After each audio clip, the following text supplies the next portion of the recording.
Crédito e cobrança. Aula 13. A matemática do crédito e cobrança.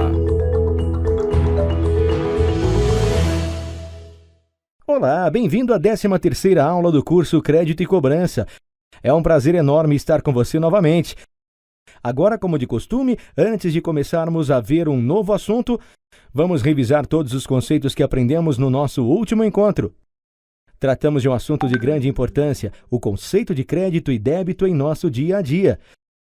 E para provar que você estava atento na aula passada, responda. A frase que se encontra na tela é verdadeira. São rápidas porque tudo é feito por meio eletrônico e muitas vezes não há nem necessidade de sairmos de casa. E podemos dizer que as compras são seguras porque não precisa ficar carregando dinheiro na bolsa ou carteira.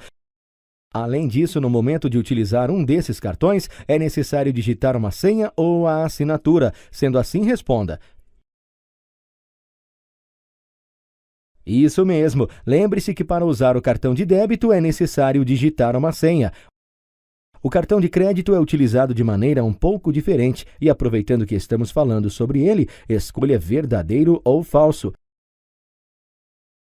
A frase é verdadeira, pois com o cartão de crédito você geralmente pode parcelar uma compra. Com ele você pagará a fatura ou boleto na data de seu vencimento. Na aula passada também falamos sobre a importância de se cumprir o que foi combinado. Escolha sim ou não. Parabéns! Espero que tenha ficado claro que, se cheque for descontado antes da data combinada, o cliente poderá abrir um processo contra a loja. E, dependendo do caso, poderá pedir até uma indenização por danos morais. Ainda falamos mais sobre esse importante assunto que é o cheque. Faça mais um. Para isso, selecione a alternativa correta. Parabéns! Quando o cheque volta por falta de dinheiro na conta, ele é chamado de cheque sem fundos. Você deve se lembrar que no final da aula anterior o doutor apareceu e respondeu diversas perguntas. Responda a essa pergunta selecionando a alternativa correta. Muito bem, será que você consegue lembrar o que é um cheque sustado? Selecione a alternativa correta. Aposto que se lembrou de que é necessária uma boa justificativa para o cheque ser sustado. Por exemplo, você pode sustar o talão de cheque caso ele tenha sido roubado. Simples, não é mesmo? Agora que o assunto da aula anterior está fresco em sua memória, nada melhor do que conhecermos os conceitos que serão passados hoje. Então vamos começar. Na aula de hoje você conhecerá grande parte dos cálculos matemáticos que estão inseridos no crédito e cobrança. Estou falando da matemática financeira, um conceito essencial para todo profissional desta área. Mas não será uma aula pura e simplesmente de cálculos, uma vez que tomaremos como base todos os conceitos ligados à matemática financeira que utilizamos com maior frequência no dia a dia. Não é o máximo? Deixe-me adivinhar. Após conhecer o assunto da nossa aula de hoje, acho que você está querendo saber o motivo de aprendermos isso, certo? Está certo, você verá como é importante. Imagine a seguinte situação. Você é o proprietário de um comércio qualquer e um cliente se aproxima para pagar sua conta, porém, ela está atrasada. Como você procederia para calcular os juros deste pagamento? Posso garantir que após esta aula você saberá fazer isso. Mas não para por aí, pois imagine agora que você trabalha num banco e está prestes a conceder crédito a um cliente. Porém, o sistema do banco não está funcionando e você terá de calcular as parcelas deste empréstimo sozinho, sem a ajuda do sistema. Como você faria isso? Fique calmo, pois esse também será um dos assuntos de hoje. Está vendo como a matemática financeira pode nos ser útil? Então, na aula de hoje, você conhecerá um dos conceitos mais importantes da matemática. Estou falando da porcentagem. Além disso, você aprenderá a realizar cálculos utilizando juros simples e juros compostos. Neste assunto estão incluídos os juros por atraso de pagamento, descontos, tudo isso relacionado a pagamentos. E, por fim, você aprenderá a calcular parcelas de um financiamento. Mas caso você esteja pensando que nossa aula será muito chata devido aos assuntos aqui apresentados, fique tranquilo, pois eles serão apresentados de forma bastante descontraída, inserido em histórias muito interessantes. Agora, que tal começarmos nossa aula? Então vamos lá.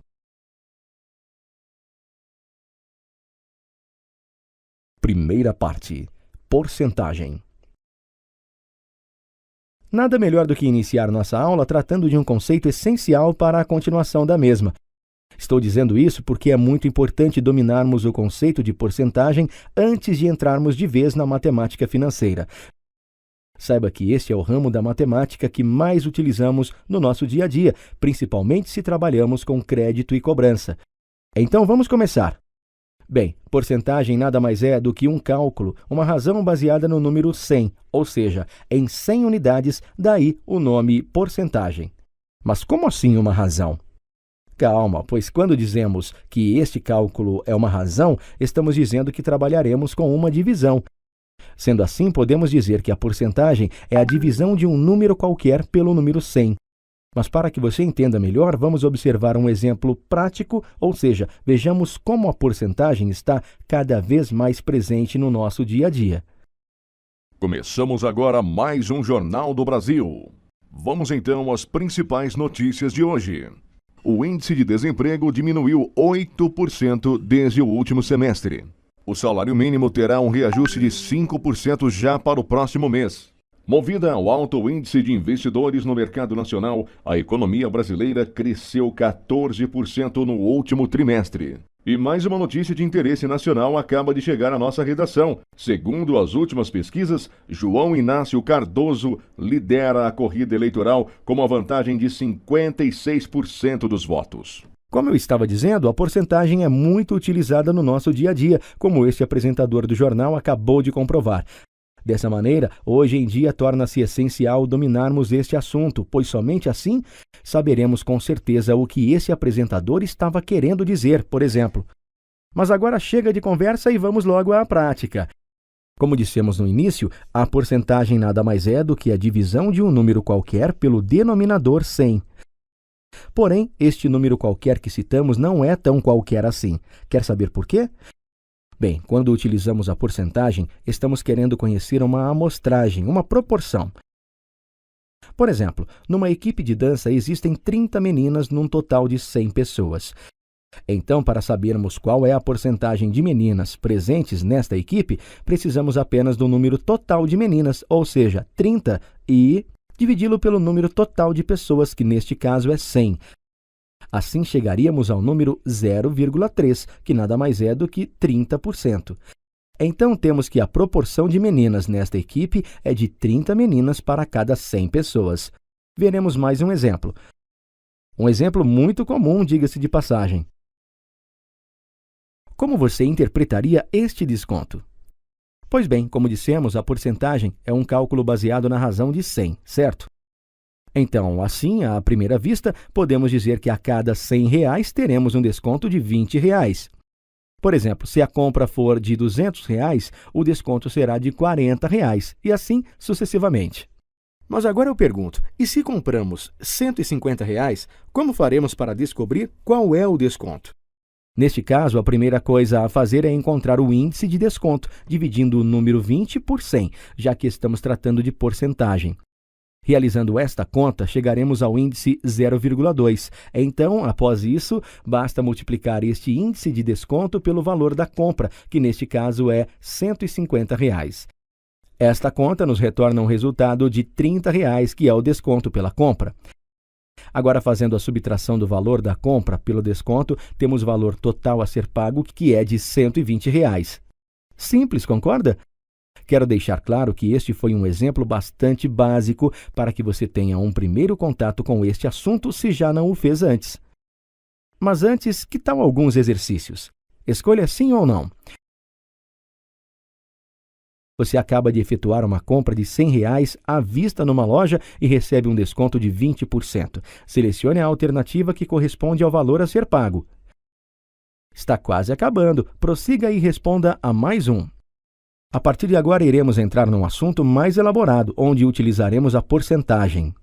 Segunda parte. O conceito de juros. Primeiramente, devemos saber o que são os juros. Então, vamos lá. Podemos dizer que juros é uma espécie de aluguel cobrado ao se emprestar dinheiro a uma determinada pessoa. Mas como assim aluguel? Deve ser esta a sua dúvida. Bem, eu disse aluguel pelo seguinte motivo: se o dinheiro emprestado estivesse com o seu dono de direito, ele certamente estaria retornando benefícios, como, por exemplo, o rendimento da poupança. Então, para que este benefício não seja perdido, os juros fazem o seu papel e muito bem, por sinal. O mesmo vale para quando é cobrado juros pelo atraso de um pagamento, pois se o mesmo fosse realizado no dia correto, quem o recebesse poderia utilizá-lo de imediato em seu benefício. É por isso que quanto mais atrasamos um pagamento, maiores serão os juros. Saiba que existem dois tipos de juros, os juros simples e os juros compostos, os quais nós estudaremos a partir de agora. Começaremos pelos juros simples.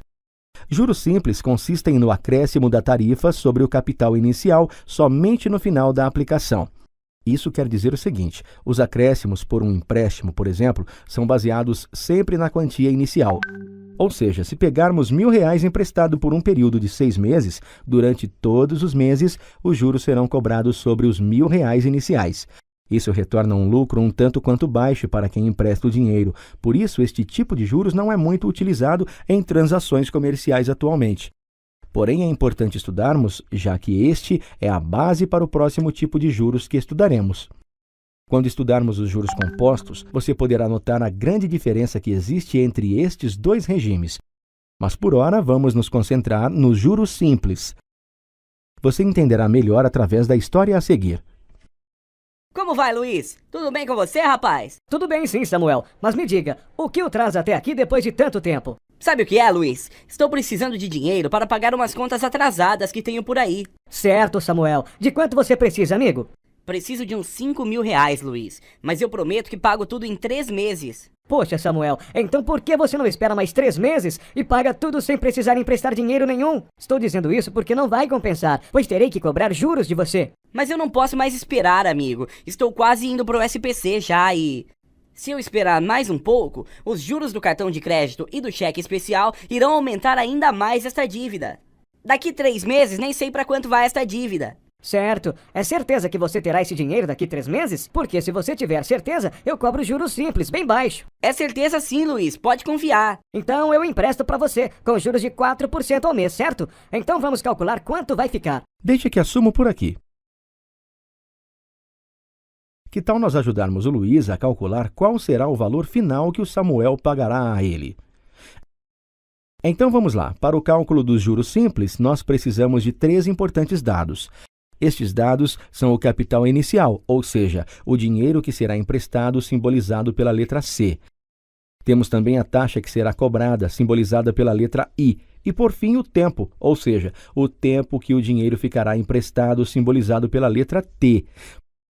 Para este cálculo, como era de se esperar, nós temos uma fórmula muito simples. Sendo assim, a fórmula para este cálculo é a seguinte: J igual C.I.T. Trocando para o português, podemos dizer que precisamos apenas multiplicar o capital emprestado pela taxa de juros e também pelo tempo do empréstimo. No caso da história que acabamos de ver, esta fórmula receberia tais dados: R$ 5.000, que é o capital emprestado, uma taxa de 4% no período de 3 meses. Então ficaria assim como mostra o telão. Isso retorna um valor de R$ 600, que serão os juros simples cobrados pelo empréstimo do dinheiro. Observe no telão como os juros são cobrados mês a mês, sempre sobre o valor inicial do empréstimo. Podemos dizer então que foram cobrados juros de R$ 200 por mês. Então, depois de 3 meses, o Samuel pagaria ao Luiz os R$ 5.000 iniciais, mais os R$ 600 de juros, chegando a um montante de R$ 5.600. Simples, não é mesmo? E assim encerramos mais este assunto, porém, antes de continuarmos, que tal alguns exercícios? Escolha verdadeiro ou falso.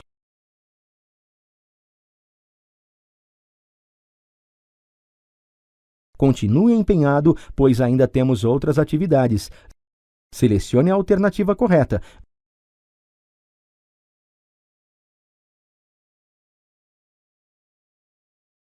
Que tal conhecer outro tipo de juros? Vamos lá. Terceira parte: juros compostos. Chegou o momento de aprendermos sobre os juros compostos. Logo de início, podemos dizer que este é bem semelhante aos juros simples que vimos há pouco, porém, precisamos ficar atentos a um pequeno detalhe. Esse detalhe é a principal característica desse tipo de juros. Tal característica consiste na soma dos juros ao capital retirado inicialmente a cada período vencido da aplicação. Por exemplo, imagine que você aplicou R$ 1.000 num investimento que renderá 1% ao mês. No primeiro mês, a aplicação teria como base o valor de R$ 1.000, dando um lucro de R$ 10, que seria o seu rendimento. Já no segundo mês, o rendimento teria como base o valor de R$ 1.010, ou seja, a soma dos juros mais o valor inicial da aplicação. Assim como os juros são somados ao valor inicial da aplicação, ao final de cada período, eles serão maiores mês a mês. É por isso que este é o tipo de juros mais utilizado em transações comerciais, praticamente abolindo os juros simples do meio. Mas para que você entenda ainda mais sobre este assunto, acompanhe a história a seguir. Olá, senhor Osmar, é um prazer vê-lo aqui após tanto tempo. Obrigado. Eu vim pagar minha conta, a última parcela ainda bem. É? Última? Acho que o senhor está enganado, pois sua conta não é paga há 6 meses. O quê? Como assim? Eu dou o dinheiro pro meu filho aqui pagar todo mês certinho. A não ser que, Neto, você pagou esta conta, não é mesmo? Sabe o que é, pai? Eu estava precisando de um tênis novo e uma bola nova, também uma chuteira. Ai, meu Deus, já entendi tudo. Com você eu converso a hora que chegarmos em casa. Agora me diga, quanto eu estou devendo? Porque certamente vocês cobrarão juros sobre isso, estou certo? Está sim, senhor Osmar. A conta do senhor era de R$ 4.000. Com esse atraso, nós adicionamos juros de 4% ao mês. Ao todo, após estes 6 meses, a conta foi para R$ 5.061,28. Nossa, não esperava por isso. Será que vocês podem dividir isso para mim? Enquanto eles resolvem esta situação por lá, agora eu vou explicar o que aconteceu para a conta do Sr. Osmar subir tanto. Bem, logo de início eu posso dizer que certamente foram utilizados juros compostos nesta conta, pois o comércio geralmente o utiliza em suas operações. Além disso, podemos observar que a conta cresceu muito, deixando ainda mais claro o uso deste regime de juros, ou seja, os juros compostos. Mas vamos fazer uma análise mais prática nesta conta. Aqui no telão você tem o valor inicial da dívida do seu Osmar, juntamente com a taxa de juros cobrada pela loja. Então, com o primeiro mês de inadimplência, os 4% de juros atuaram sobre o valor total, fazendo com que a conta aumentasse para R$ 4.160, sendo R$ 160 somente de juros. Agora, como estamos falando de juros compostos, no próximo mês os juros atuarão sobre os R$ 4.160 do mês anterior, o que fará a conta crescer mês a mês. E foi assim que a conta do seu Osmar pulou de R$ 4.000 para R$ 5.061,28, mais de R$ 1.000 em apenas 6 meses. Imagine se ele descobre isso somente após um ano, por exemplo. Já pensou qual seria o valor? Bem, mas esta é a função dos juros compostos. E assim finalizamos mais esse assunto. Então prepare-se para os exercícios. Escolha sim ou não. Prossiga para responder a mais um e finalizar esta parte. Mais um, basta selecionar a alternativa correta. Parece que está indo muito bem. Que tal continuarmos com a aula? Quarta parte, calculando parcelas. Até o momento nós aprendemos vários conceitos importantes como a porcentagem e os juros. Agora você verá como estes conceitos são utilizados no dia a dia de um comércio, por exemplo. Você já parou para pensar como as parcelas de uma compra são calculadas? Como que é feito o cálculo para que os juros sejam incluídos nas parcelas sem que o cliente e a loja saiam perdendo? Pois bem, chegou o momento de você aprender como isso é calculado. Então vamos começar acompanhando a história a seguir. Não vai levar mais nada? Aproveite que esta promoção é por tempo limitado, senhor. Não vou levar mais nada não. Está ótimo, comprei tudo o que precisava. Um jogo de mesa e cadeira, geladeira, micro-ondas e a TV. Está certo. Vamos sentar para conversarmos sobre o pagamento então. Algum tempo depois. Bom, tudo ficou em R$ 6.200. O senhor escolheu pagar em 24 vezes e os juros para este pagamento será de 3%, tudo bem? Certinho, até que não é muito alto. Então está certo, senhor. Por política minha, eu não costumo calcular as parcelas na frente dos clientes, já que assim eles podem acompanhar e ver como isso é feito. Tem algum problema? Não, claro que não. Eu até tenho curiosidade quanto a este assunto. Deixe-os calculando por lá que eu te mostrarei como isso é feito. Bem, como vimos, temos o valor total da dívida, o número de parcelas e também o valor dos juros, tudo o que precisamos. Saiba que para calcularmos as parcelas, incluindo nelas os juros e tudo mais, nós precisamos de uma fórmula bastante simples, não precisa se assustar. Adicionando nesta fórmula os dados que colhemos na história anterior, ela fica da seguinte maneira. Após toda esta conta, teríamos o resultado de R$ 366,09, que seria o valor da parcela. Quero deixar claro o motivo de não termos realizado a conta passo a passo. Como este não é o intuito do nosso curso, nós não investimos muito nesse conceito, deixando assim tempo livre para assuntos mais relevantes. Já que existem calculadoras financeiras e programas de computadores que agilizam o nosso trabalho em cálculos como estes. O importante aqui é você saber como chegar a este resultado, já que utilizando tais equipamentos, seu único trabalho seria inserir os valores. Então, que tal observarmos um desses programas que calculam automaticamente as parcelas? Então, observe agora na tela o simulador de empréstimo. Como você pode observar, precisamos apenas informar naquela caixa em destaque o valor a ser parcelado. Sendo assim, clique na caixa em destaque e digite o valor R$ 6.200. Logo em seguida, escolha o número de parcelas, ou seja, escolha 24. Após fazer isso, basta clicar no botão Calcular e o resultado será mostrado. Faça isso. Viu como é simples? Então podemos dizer que o trabalho está concluído, certo? Pois o que tínhamos que falar sobre isso era que existe uma fórmula que mostra se o cálculo é justo ou não. E como esses cálculos são muito fáceis de ser calculados, já que existem programas utilizados para esse fim, não teremos exercícios. Sendo assim, vamos conhecer mais um novo assunto dessa aula. Quinta parte, calculando descontos. Chegamos agora em outra etapa muito interessante da nossa aula, já que aprenderemos a calcular descontos. Mas qual o intuito disso? Bem, pare e pense um pouco. Imagine que você comprou uma geladeira nova e resolveu pagar a prazo, num período de 12 meses. É evidente que o comércio cobrará juros por este período, concorda? Como vimos nesta aula, os juros são como um aluguel, pois com a geladeira em mãos, nós impossibilitamos a loja de utilizá-la numa outra venda à vista, por exemplo. Assim, os juros são calculados tendo como base o tempo em que este dinheiro levará para voltar até o seu dono. Mas agora eu pergunto, e se você resolver quitar esta dívida no 6º mês, os juros cobrados continuarão sendo sobre os 12 meses iniciais ou não? Bem, você já deve saber que a resposta é não, porém não deve saber qual o procedimento a ser seguido em casos como este. Calma, pois é aqui que entra o desconto, ou melhor, o cálculo do desconto, que é bastante simples, pode apostar. Mas para ficar ainda mais simples, acompanhe a história a seguir. Olá, tudo bem? Eu queria conversar com o senhor, pode ser? Mas é claro, pode se sentar. Em que posso ajudá-la, minha senhora? Bem, é o seguinte, faz uns 5 meses que eu fiz umas compras parceladas aqui com você mesmo.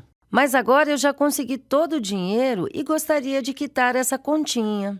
Então a senhora deseja pagar tudo, é isso? Isso mesmo, mas antes eu gostaria de saber se terei algum desconto, já que estou pagando antes do combinado. Quanto a isso, a senhora pode ficar tranquila, pois terá um bom desconto, que já vou calcular. Vejamos, a senhora gastou nestas compras R$10.000 com juros de 2% e está pagando 13 meses antes do combinado. Agora é com a gente, vamos calcular este desconto para esta adorável senhora. Mas antes disto, quero deixar claro que precisamos utilizar uma fórmula bastante básica. Observe no telão. Vamos conhecer a função de cada uma destas letras. O D é o que queremos encontrar, ou seja, o valor do desconto. O N maiúsculo é o valor total sobre o qual será aplicado o desconto.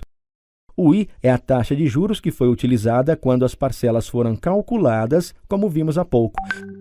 Já o N minúsculo é o período que representa a antecedência do pagamento, ou seja, com quantos meses de antecedência o cliente está pagando a conta. Mas fique calmo, pois agora mostraremos esta fórmula com valores, o que a tornará ainda mais simples. Vamos lá, como o D é o que queremos encontrar, ele continua ali do mesmo jeito. Já o N maiúsculo é o valor total da compra daquela senhora, ou seja, R$10.000. O I é a taxa de juros utilizada nas parcelas, que, como podemos observar na história, é de 2%. E, por fim, o N minúsculo, que nada mais é do que o período de antecedência do pagamento, ou seja, 13 meses. Assim, com a fórmula montada, basta realizarmos as multiplicações e pronto.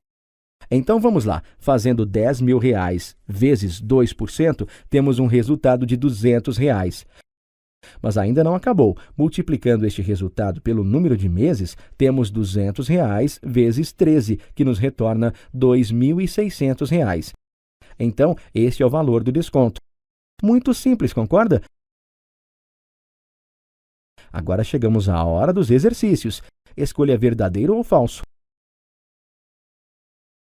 Agora responda uma pergunta sobre a fórmula de desconto.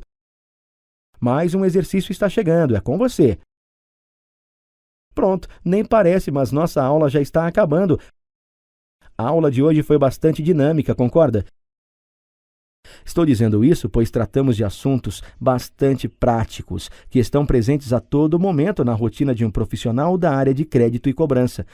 Então, que tal recapitularmos tudo o que aprendemos hoje? Bem, começamos nossa aula aprendendo o que é porcentagem, já que este assunto é a base para todos os demais.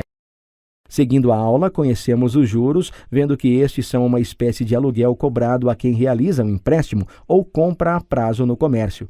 Logo em seguida, aprendemos o que são juros simples e compostos, realizando cálculos bastante fiéis aos que acontecem nos comércios. Mas não parou por aí, pois a partir destes assuntos nós aprendemos um pouco sobre as parcelas de um financiamento. E, por fim, aprendemos a calcular desconto. Lembro você mais uma vez que todo o assunto tratado aqui hoje pode ser relido na sua apostila. Por isso, tenha-a sempre em mãos, pois a mesma possui um papel muito importante no seu aprendizado. E por hoje é só. Nos vemos na próxima aula. Até lá!